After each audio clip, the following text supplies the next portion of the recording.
Pay scale আমরা আপনাদের কাছ থেকেই শুনতে চাই যে নবম পে স্কেল বাস্তবায়ন হয়েছে এবং সেই গেজেট দিয়েছেন, আমরা সেটা নিয়েই আমরা নির্বাচনে অংশগ্রহণ করতে চাই।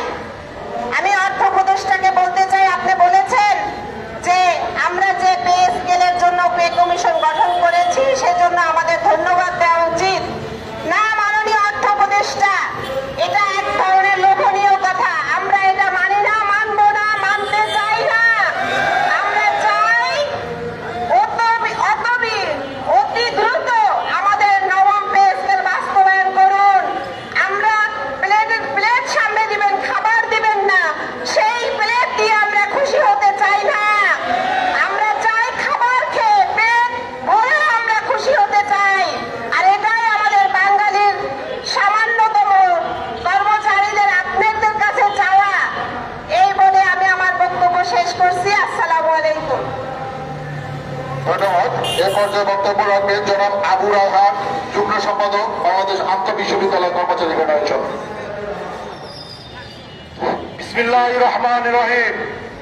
প্রিয় সংগ্রামী ও বিপ্লবী নেতৃবৃন্দ, আজকের এই প্রতিকূল স্মরণে আসা আমাদের এই কর্মচারীদের দুর্দশা, আপনাকে মাননীয় প্রধান উপদেষ্টা সাহেবকে আমি বলতে চাই, বাংলাদেশে আপনি যখন শপথ গ্রহণ করেছেন প্রথমে বলেছেন দেশকে সংস্কার করবেন, এই দেশের মানুষকে দুমুঠো ভাত খাওয়ার অধিকার ফিরিয়ে আনবেন, বাংলাদেশের সংবিধান অনুযায়ী মৌলিক অধিকার ফিরিয়ে আনবেন।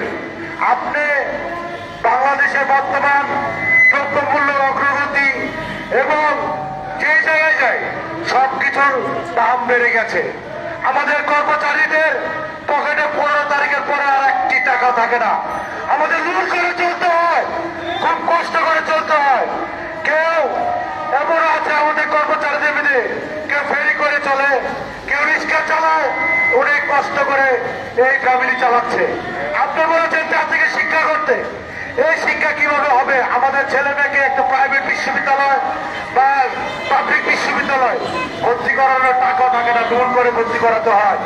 স্কুল কলেজ মাদ্রাসা যেখানে যায় সেখানে লাগে।